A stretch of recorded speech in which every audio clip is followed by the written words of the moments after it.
Olá você que acompanha o Bahia Notícias nas redes sociais e também no próprio site. Sejam bem-vindos a uma edição extraordinária do Projeto Prisma. Aqui ao meu lado o repórter Anderson Ramos. Depois de muito tempo aqui conosco no Projeto Prisma, eu cheguei a esquecer o nome dele. Seja bem-vindo, Anderson, mais uma vez. Valeu, Fernando, eu entendo a emoção. E o nosso entrevistado desta terça-feira é o comandante-geral da Polícia Militar, Paulo Coutinho, a quem eu agradeço a disponibilidade de estar conosco e peço que se apresente também para quem não conhece quem é o comandante-geral da Polícia Militar. Seja bem-vindo, comandante. Bom dia, Fernando. Bom dia, Anderson. Bom dia a todos que nos ouvem. Na verdade, a satisfação é nossa e da Polícia Militar da Bahia pela abertura desse espaço.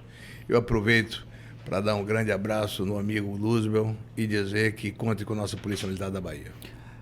Comandante, quem é Paulo Coutinho?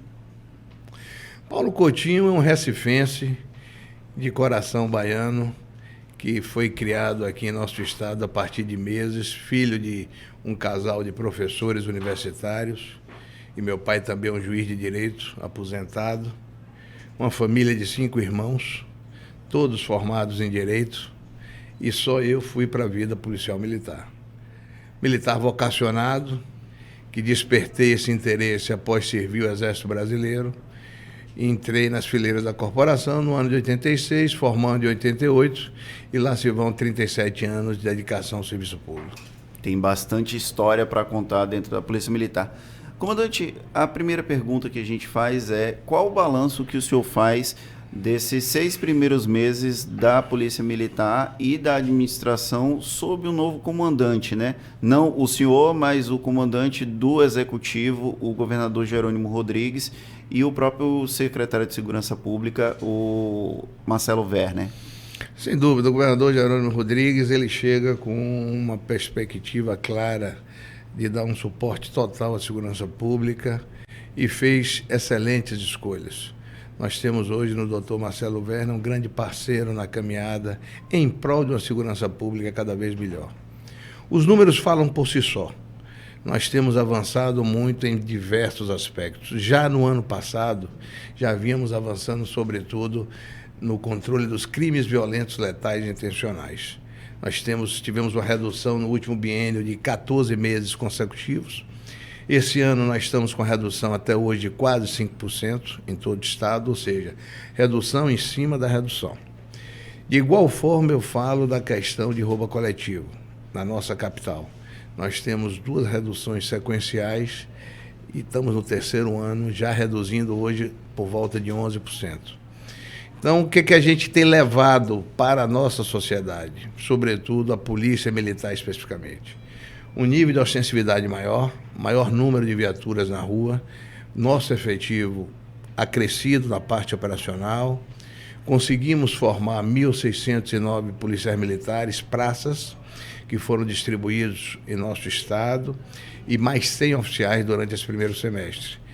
Então, eu diria que tem sido muito exitoso esse momento, sobretudo de avanços tecnológicos e também de equipamentos para a tropa.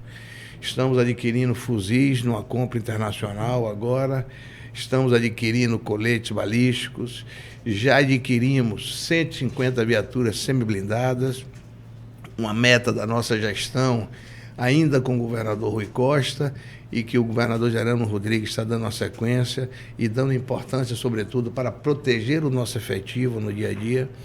Então, eu vejo como notícias alvissareiras e, principalmente, esse retorno muito positivo da comunidade.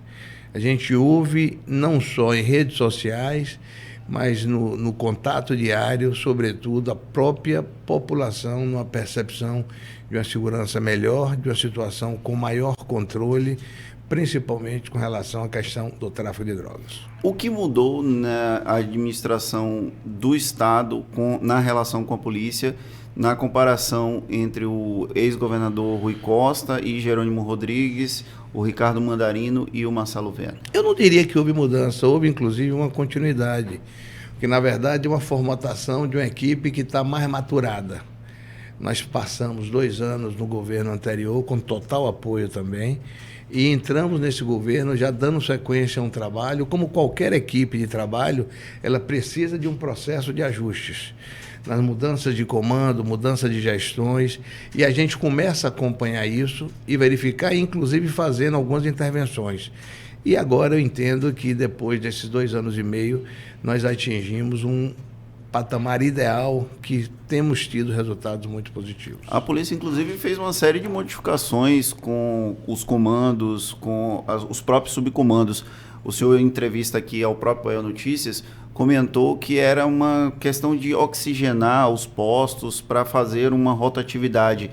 Isso é uma estratégia diferente do que vinha sendo abordado até então? Isso faz parte da nossa gestão, uma gestão muito particular, onde nós acreditamos que o profissional, ele em todos os níveis, ele precisa de uma motivação permanente. E a mudança desses locais de trabalho, a gente lança para eles novos desafios. Isso tem dado certo, principalmente porque a oficialidade tem encarado como missões e o retorno tem sido muito positivo. A gente tem uma questão sobre a relação da população com a segurança. O senhor comentou que houve um aumento da percepção de segurança sentida pela própria comunidade, mas ainda assim o noticiário, infelizmente, traz notícias que nós não gostaríamos sobre segurança, sobre questão relacionada, por exemplo, a feminicídios, que não necessariamente são questões envolvendo a polícia, mas que impactam diretamente na visão que a comunidade tem da polícia. Como trabalhar para que esses crimes não afetem essa relação da população, da comunidade com a polícia militar? Fernando, que bom que você faz essa colocação, porque me faz lembrar uma frase do nosso governador Jerônimo Rodrigues, onde ele diz que segurança pública começa na família e na escola. E é uma grande verdade. O que nós estamos vivendo no nosso país, não só na Bahia, é inúmeros problemas sociais. Desde a desestruturação das famílias, até, inclusive, o assédio do crime para esses jovens. E, efetivamente, o que a gente vê é uma violência descabida em alguns locais. Mas o que tem que ficar claro é que essa conta não pode ser só de segurança pública. Nós temos que ver que existe uma ausência de transversalidade em alguns locais que, de forma bem assertiva, colabora para essa insegurança. E hoje nós temos aqui no estado da Bahia uma política de Estado que vai justamente ao encontro dessa transversalidade. E eu não tenho dúvida que nós vamos ter notícias muito positivas, porque temos trabalhado como uma equipe toda sistêmica com o objetivo de levar essa melhor segurança à população. E o que a Polícia Militar tem feito? Maior nível de viatura nas ruas, né? Um maior nível de ostensividade, uma aproximação dessa comunidade através de um interface constante. A gente tem trabalhado muito com inteligência também, não só da Polícia Militar, mas de todos os órgãos sistêmicos da área de defesa social.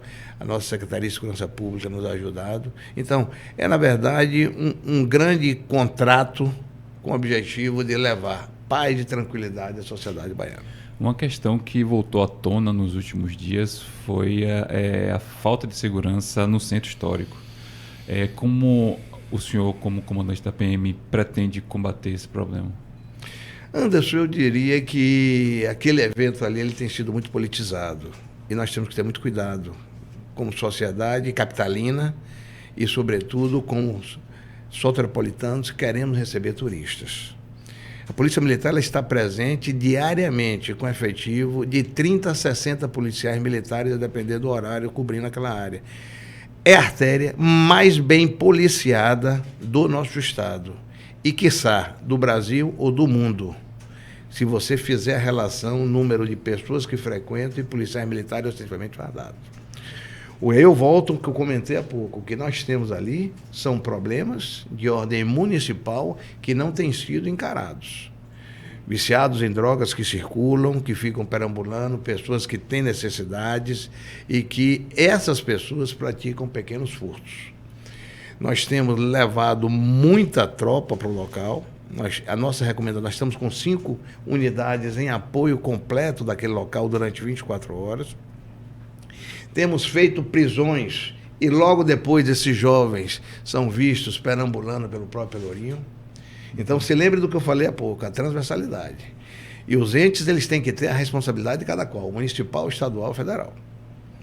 A Polícia Militar, o governo do Estado está fazendo o seu papel, levando efetivo diariamente, trabalhando com inteligência, fazendo inclusive prisões e apresentações em delegacias.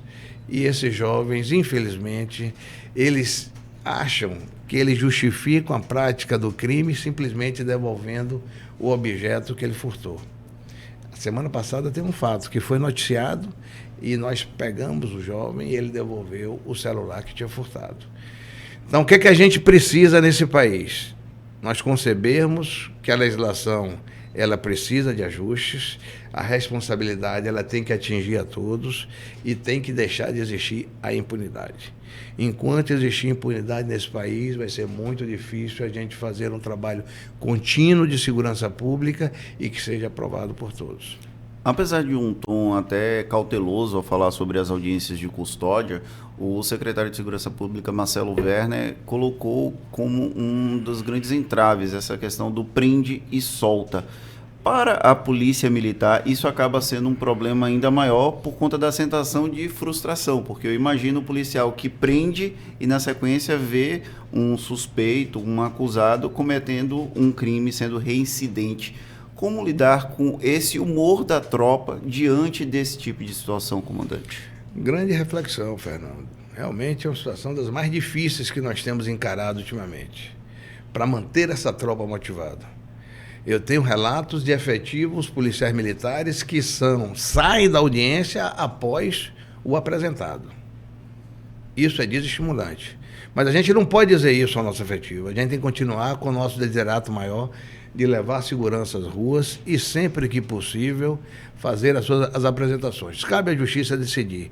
Mas nós acreditamos que em um Brasil próximo vai ter uma reavaliação desse processo, porque realmente ele tem sido muito doloroso para os órgãos de defesa social.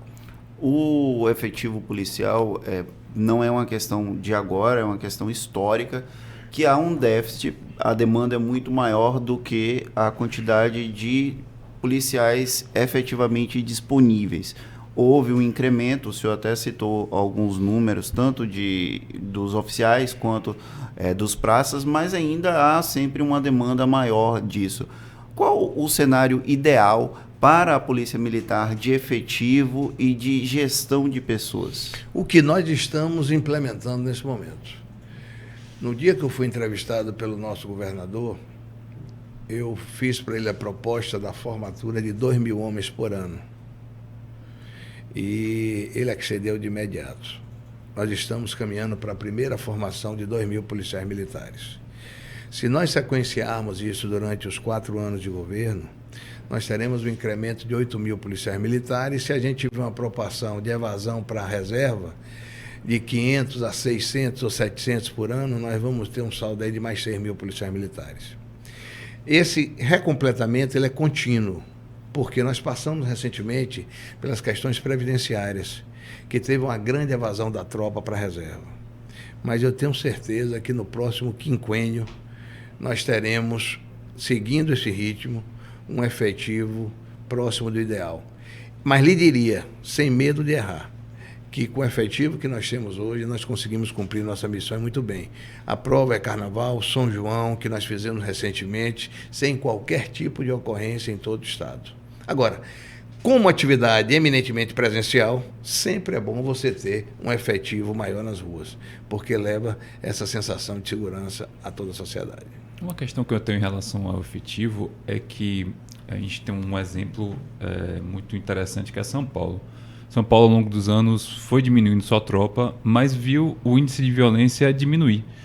O senhor acha que uma tropa maior traz também alguns problemas maiores, mas, em efetivo, esse aumento de tropa traria essa questão de sensação de segurança, ou o senhor acha que uma tropa reduzida seria mais fácil até de se controlar, de se comandar? Qual a opinião do senhor em relação a isso? Como profissional de segurança pública, eu lhe diria que existem componentes que incidiram nessa redução de São Paulo, que fogem à nossa realidade do Nordeste. e que realmente levaram a ter uma redução. Existe uma questão em São Paulo muito decisiva com relação à implementação da tecnologia, né? A redução de efetivo foi uma redução que eles se queixam também. Eu tenho tido contato com o comandante-geral de São Paulo e eles hoje têm uma dificuldade muito grande no formar. Enquanto eu estou tentando formar 2.000 por ano como algo ideal, São Paulo, no mínimo, tem que formar 5.000 homens. Para ele chegar ao patamar de quase 100.000 homens, que é um grande exército, né? A questão relação maior efetivo e mais tranquilidade, ela tem uma relação muito positiva. Mas aliado a isso vem o emprego da tecnologia, que é o que a gente tem feito muito, o emprego da inteligência, que a gente trabalha em cima de mancha criminal. E através dessas manchas criminais, com um nível de ostensividade maior e com a inteligência presente, a gente consegue reduzir. Então, existe uma complementação de ações para trazer esse ideal de segurança pública. Agora, independente disso, não nos olvidemos os projetos sociais. A gente não pode acreditar que uma criança de 4, 5, 8, 10, 12 anos, ela tem um caminho tráfico quando ela deve estar na escola em tempo integral. Então, por isso que eu acredito nesse governo, quando está com um projeto a nível de Estado de escola de tempo integral em todos os rincões, que é uma coisa que se não conhece, eu recomendo que vejam. O aluno ele chega de manhã cedo e fica o dia todo na escola com direito à alimentação. Esse jovem ele não será cooptado por pessoas que querem levá-lo para o crime.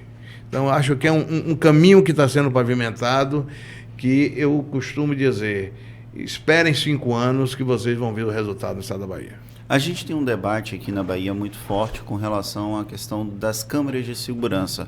O governador Jerônimo Rodrigues manteve essa proposta, há uma perspectiva de instalação disso, mas a gente sente que em algumas situações existe uma certa resistência de policiais militares no momento da implantação, por questões de privacidade, por questões outras. Como é essa avaliação que os policiais e que o próprio comando da Polícia Militar faz sobre o uso das câmeras de segurança por policiais, das bodycams? Fernando, veja bem, o bom profissional, ele não pode querer que não exista a transparência. A câmera ela traz embutida isso. A câmera ela traz, sobretudo, algo que para nós esteve ausente durante muitos anos, que é um farto material para defender o policial militar diante de circunstâncias que existem versões diversas. Então, eu lhe diria como um profissional com 37 anos de serviço. Isso só vem corroborar com a excelência de serviço prestados por nosso efetivo. A Polícia Militar da Bahia é a 4ª Polícia Militar do Estado do Brasil, mas muito respeitada. E as câmeras, ela vai trazer ali, inclusive, um material para a defesa do próprio policial militar. Ainda essa semana, nós tivemos um evento que repercutiu na mídia de uma policial militar que foi agredida por uma cidadã em um nosocômio, onde, se não tivessem gravado o fato, desde o início, ficava como se ela tivesse feito agressão contra civil de forma aleatória.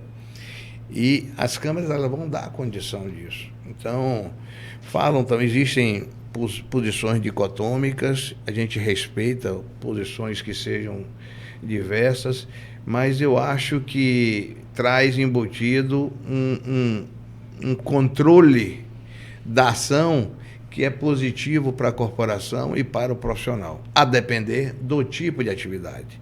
Existem atividades que devem ser prioritárias. No dia a dia, no contato com a sociedade, no contato com visitantes, eu acho que a gente tem que ter. E essa semana ainda eu fui a Guarajuba e ao adentrar no condomínio estava o porteiro com a câmera corporal. Isso dá segurança, inclusive, para ser localizado um policial militar na situação de urgência. E aí eu me lembro que, alguns anos atrás, foi implementado na Polícia Militar o GPS nas viaturas. Antigamente, as viaturas saíam para patrulhar e, se tivesse uma troca de tiro, ninguém sabia onde estava essa viatura, até encontrá-la. É o Waze hoje que a gente chega em qualquer lugar. Então, a tecnologia ela traz algo que vem melhorar o serviço policial. A Câmara Corporal não é diferente, existe um processo licitatório em andamento da Secretaria de Segurança Pública. Eu teorizo com o nosso governador, teorizo com o secretário de Segurança Pública, que vai ser uma coisa muito positiva para o sistema depois de implementado. Resistência faz parte do ser humano. E eu não diria que eu encontro essa resistência na corporação, mas entendo algumas versões que existem com entendimento diverso, mas acho que vai ser muito positivo, principalmente para esse elemento probatório, de dizer o policial estava correto, agiu cumprindo a lei na defesa da sociedade. Algumas pesquisas apontam que a PM baiana é uma das mais violentas do Brasil. Como reduzir esse número? Anderson, eu lhe diria que talvez a relação violência esteja com efeito morte. Eu não quero perder um policial militar. Nenhum comandante quer perder um policial militar. E muito menos um comandante geral. Então, essa alcunha que foi dada à Polícia Militar vem por trás um viés político a nível de polícia da Bahia, mas nós vivemos em um estado violento, de mais de 14 milhões de habitantes e com quase 2 milhões de pessoas que façam fome, que nem sempre levam a violência às ruas, mas que são problemas sociais que derivam para outras questões. Então, são inúmeros problemas. Agora, o que é que eu gostaria de deixar bem claro? Que o que a gente recomenda à nossa tropa é que esteja em primeiro plano a preservação da vida. Mas um agente da lei, em um universo desse violento, ele tem também que cuidar da dele. Nós perdemos recentemente, aqui próximo, um policial militar em um assalto no estabelecimento de propriedade dele. Depois os autores foram presos, alguns resistiram, mas não vai trazer de volta a vida do policial militar. Mas a mensagem que eu digo é o seguinte: eu acho que isso foi criado, esse termo da violência, que tem uma relação muito por trás de um pano político. Mas as ações são ações que policiais militares agiram na sua própria autodefesa ou na defesa de terceiros. Então a gente tem que ter claro que é um ofício muito difícil de você sair de sua casa e não saber que volta.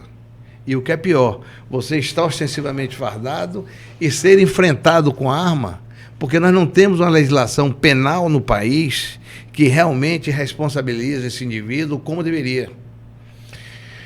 Recentemente fizemos uma operação com a Polícia Federal. Os senhores devem ter acompanhado como imprensa. Apreendemos 16 armas, delas 13 fuzis. Aí eu pergunto, qual será a pena para o indivíduo desse que estava portando um fuzil? O que a gente quer que mude. O que a gente tem visto aí são pessoas que portam armas proibidas e que com 3, 4 meses estão nas ruas, voltando a delinquir. Aí eu volto a uma teoria econômica do crime, que eu digo que é muito dissipada no nosso país. Vale a pena delinquir, porque nós não somos apenados como deveríamos. Então a gente vive nessa seara, que é muito difícil. Esse homem de fuzil enfrenta o policial militar, que às vezes está com uma pistola ou que está com a submetralhadora, que são armas, que não enfrentam como deveria na via urbana. Então, o indivíduo que porta um fuzil, ele porta um fuzil que é considerado uma arma de guerra, que tem um potencial lesivo enorme. Mas é esse policial militar que defende você no dia a dia nas ruas, quando se depara com a situação, com um crime. Então, a gente precisa verificar, fazer uma grande reflexão a nível Brasil. Um reordenamento jurídico para que realmente as pessoas sejam responsabilizadas pelos crimes que cometem. Só assim a gente vai ter uma sociedade mais estabilizada e, principalmente, que respeite os agentes públicos. É inconcebível que a gente viva numa sociedade onde um cidadão parte para agredir um representante do Estado, que está ali no exercício do trabalho dele. Isso a gente tem visto de maneira muito comum no nosso país. E essas pessoas não sejam responsabilizadas. como deveriam. Mas eu diria que essa questão da violência, e temos reduzido muito, né? Existem estados, e eu não vou nominar aqui por uma questão ética, que proporcionalmente são mais violentos do que os nossos. Nós levamos esse destaque em virtude da quantidade, população e eventos. Mas tem estados menores com menos populosos que proporcionalmente são mais violentos. A gente tem essa discussão não só aqui na Bahia, mas em todo o Brasil com relação à violência e o enfrentamento da população marginal, vamos tratar dessa forma, da Polícia Militar e a consequente morte dessas pessoas. Mas dentro de todas as corporações, no jornalismo vai ter, no direito vai ter, na medicina vai ter, existem maus profissionais e que efetivamente não cumprem com o que se é esperado daquela função. Na polícia também tem esses tipos de profissionais. A polícia tem efetivamente coibido a presença dessas figuras ou o corporativismo acaba atrapalhando a punição e o desligamento de maus profissionais dentro da Polícia Militar? Fernando, muito obrigado por esse questionamento. Eu sou considerado um comandante duro. E essa dureza vem justamente de não passar a mão pela cabeça. Só vou lhe dar o meu patamar do primeiro ano. Eu substituí o meu antecessor e no primeiro ano de gestão nós triplicamos as demissões na corporação. Isso para mim não é troféu, mas é justamente exercer esse papel em consonância com a sociedade e que nós não queremos na nossa instituição desvio de conduta. No segundo ano de gestão, já diminuiu a metade, ou seja, eu costumo dizer que a coisa foi aprumada. E estamos nesse caminho assim também de descendo nesse terceiro ano. Nós não abrimos mãos de uma atividade correcional forte. Foi uma das primeiras iniciativas minhas quando assumi o comando geral da corporação. Fortalecer a corregedoria. E temos feito isso de maneira contínua. Ainda essa madrugada, foi feita a prisão de um policial militar no norte com desvio de conduta. Determinação judicial, determinação nossa, de nossa equipe, fazer a prisão. Isso vai estar na imprensa de hoje, vocês vão tomar conhecimento. E vão entender como é que esse comandante pensa. Tem que cortar na própria carne. O policial militar ele é oriundo da sociedade. O que nós temos de capital humano é o que a sociedade brasileira nos oferece. Então, o que é que nós temos que fazer? Sem nenhuma concepção eugenista. A gente tem que fazer frente a quem tem desvio de conduta, seja ele quem for, de qualquer origem, e colocar para fora da corporação. Porque não é isso que a gente quer. A gente quer o profissional sério, o profissional honrado e que se dedica à corporação no dia a dia para servir a sociedade. Coronel, nos últimos anos, principalmente nos últimos 4 anos, que tivemos aí o presidente Jair Bolsonaro, tivemos um aumento assim da politização dentro das polícias, né? Em alguns estados aqui tivemos alguns motins, inclusive até motivados por alguns membros do governo. Aqui na Bahia, como é que o senhor observa isso? O senhor acha que a tropa está neutra em relação à ideologia política e o senhor acredita que é necessário que policiais militares, policiais civis, agentes das forças precisem se licenciar ou se afastar das forças para caso eles queiram se candidatar? Ou seja, é preciso separar política e ação dentro das polícias? Sem dúvida. Eu defendo uma instituição apartidária. É um projeto de Estado, independente de quem esteja à frente, né? O amigo toca num momento que nós tivemos recente, que foi muito debatido a nível de imprensa, mas eu não vi na nossa corporação essa questão chegar a ter direcionamentos. Claro que, como qualquer organismo vivo, composto por seres humanos, cada um tem sua ideia, sua forma de pensar. Eu tenho a minha. Eu entendo que, para fazer frente a questões sociais, não é uma política armamentista. e sim políticas sociais e públicas efetivas. Isso é uma concepção Paulo Coutinho, cidadão brasileiro, independente de ser comandante da Polícia Militar. Então essa é a minha identificação. E nós respeitamos os que pensam de maneira divergente. O que nós não podemos ter são pessoas que pensam de maneira em que a violência deve prevalecer. Deve-se trabalhar contra a democracia do nosso país. Isso foi uma luta muito grande, uma vitória nossa, histórica, que nós temos que defender como instituições de Estado. Foi isso que nós fizemos. No dia das eleições, a Polícia Militar da Bahia esteve nas ruas de todo o Estado, levando segurança à população votante, independente de partido político. E o povo brasileiro e o povo baiano decidiu. E o que foi decidido nas urnas foi respeitado. E eu acredito, como também no jornalismo deve ter, pessoas que pensam de maneira diversa, né? Mas a instituição como um todo, ela é uma instituição apartidária. Eu me posiciono como comandante de maneira muito clara, como comandante de uma instituição de Estado, para servir a população baiana, como prescreve a nossa Constituição. Quando o senhor lida com profissionais que ou foram ou se mantêm ligados ao quadro da Polícia Militar e que, por questões político-ideológicas, passam a atacar a instituição do ponto de vista da gestão ou do ponto de vista de como lidar com a segurança pública, porque nós vemos, inclusive, deputados estaduais, federais, não só aqui na Bahia, mas como um todo, profissionais ligados às forças de segurança, fazendo esse tipo de crítica. Como lidar e reagir a esse tipo de crítica? Fernando, eu diria que existe um termo muito popular chamado engenheiro de obra pronta.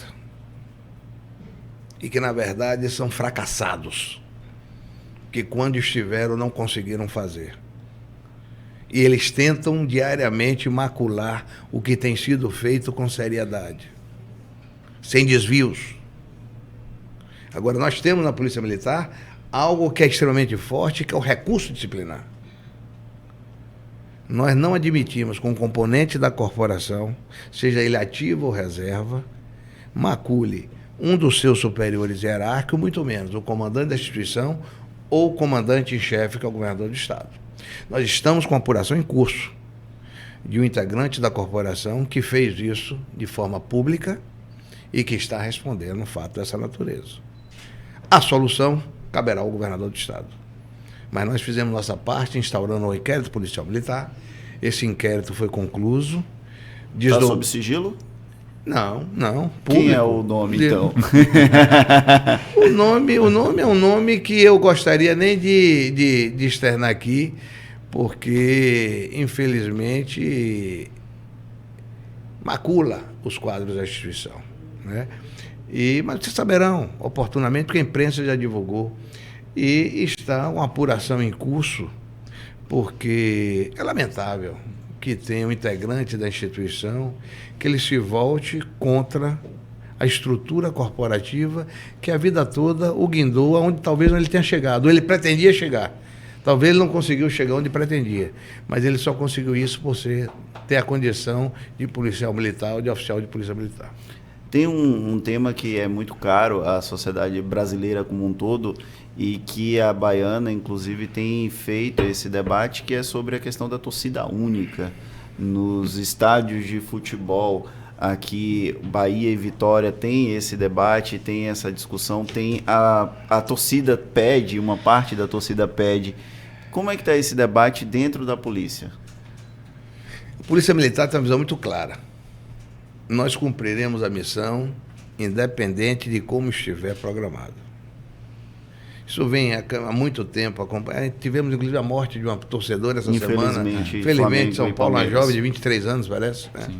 Uma loucura, uma coisa inconcebível que um fato que é para ter entretenimento derive nessas questões violentas. Mas eu lhe diria, Fernando, respondendo, mas com muita tranquilidade, que no dia que quiser fazer o jogo Bahia e Vitória, a PM está lá e garante. Só que hoje existem outras instituições envolvidas que fazem essa regulação. Eu acredito que não vai demorar disso vir a acontecer. Não só aqui na Bahia, mas em outros estados. Nós temos aqui um efetivo muito bem preparado para o trabalho em eventos especiais, que é o efetivo do BEP, que foi programado e trabalhado e tem sido capacitado continuamente para isso. E lida com essas questões futebolísticas. Hoje nós temos o tenente-coronel Elbert Viático como comandante, tem feito um trabalho muito bom.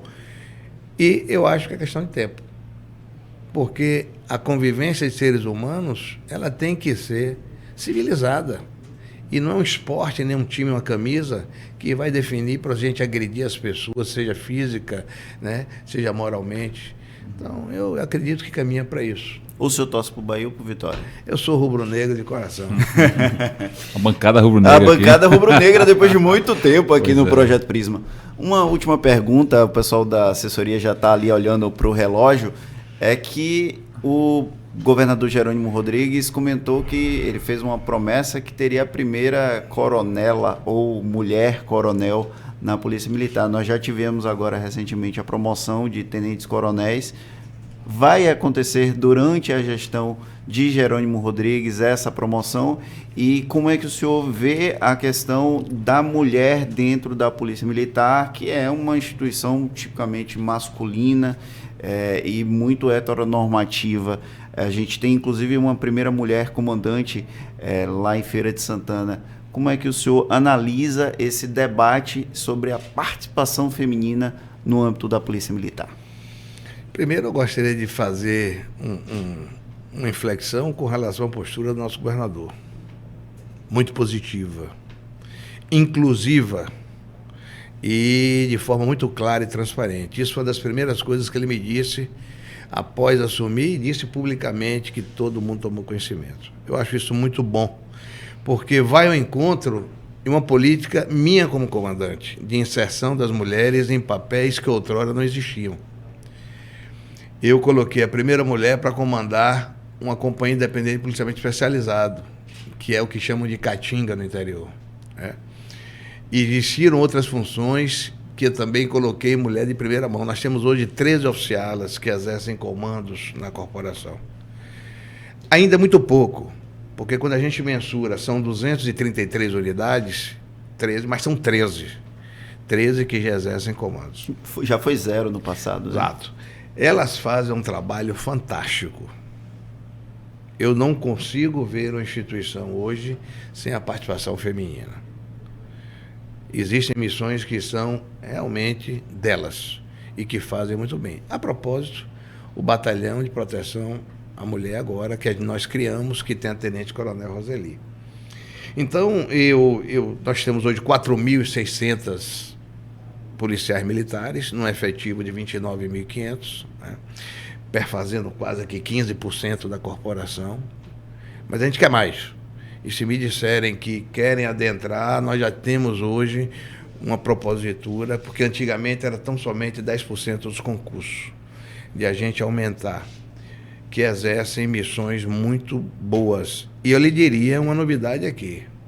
A nossa instituição ela tem modificado essa concepção, originariamente machista, e já começa a se acostumar, porque vai chegar, coronel. Eu não sei se chega na Polícia Militar nesse primeiro período, mas outro dia eu brincava com o coronel Marquezinho do Bombeiro e digo, olha, no Bombeiro já tem condição de ser, porque tem uma tenente-coronel mais antiga. E eu acho muito positiva essa postura do nosso governador, porque principalmente de prospecção. De a gente chegar e dizer, olha, são importantes para nós. Veja, nós estamos aqui acompanhados de 3 mulheres e que fazem um trabalho de assessoria fantástico, desde o registro à assessoria técnica. Como é que vamos abrir mão desse corpo feminino? Então, eu acho que muito da nossa gestão, que tem sido positivada, vem também com a contribuição dessas mulheres em todos os setores. Coronel, no Projeto Prisma a gente sempre tem uma visão um pouco mais leve dos nossos convidados. Eu sei que o tempo está acabando, mas para quem não conhece o Coronel Paulo Coutinho, a gente queria só saber quais são os hobbies do senhor enquanto não é policial militar. Bom, eu sou corredor, apesar de ter passado recentemente por uma lesão, né? Pai de um filho, um jovem com 20 anos, aluno do 3º ano de medicina, casado com enfermeira, aquela família programada de 3 mesmo, né? Resido no bairro ali, Patamares, e geralmente as minhas horas vagas ou estou praticando atividade física ou estou no hall de amigos. Geralmente muito em casa, reunido comigo. Não sou muito afeto a locais públicos, até por uma questão de preservação, dado o cargo. A gente prefere reuniões mais reservadas, salvo quando são protocolares, né? E gosto de futebol, como hoje nosso Vitória, ele ontem caiu diante do adversário, mas eu diria que dentre os meus hobbies é atividade física e curtir a família. O senhor gosta de filmes e séries? Assisto, mas não sou aficionado, né? Qual a playlist de Paulo Coutinho? Gosto muito de música popular brasileira.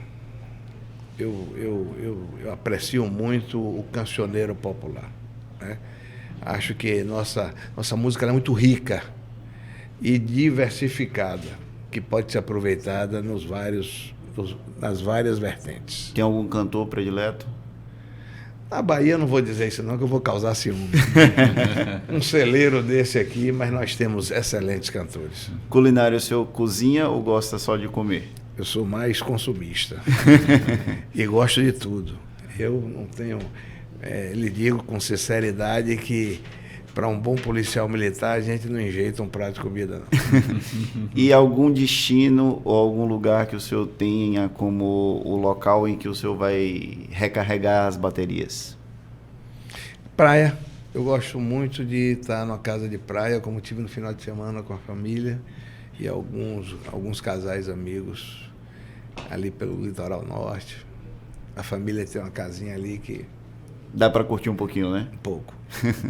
Bom, eu queria agradecer primeiro a Anderson por estar conosco mais uma vez. Obrigado, Anderson. Valeu, Fernando, pela oportunidade. Queria deixar um abraço aqui para o meu pai, foi aniversário dele ontem. Seu Valdir, parabéns, 6.4. E tá aí, vamos lá. Obrigado, Fernando, pela oportunidade. E agradecer muitíssimo ao comandante-geral da Polícia Militar, Paulo Coutinho, por disponibilizar um tempo para bater esse papo conosco e participar do Projeto Prisma. Muitíssimo obrigado. Bom, Fernando e Anderson, eu que agradeço a gentileza, a acolhida, né, externo isso também a todos os profissionais do Bahia Notícias e do Projeto Prisma.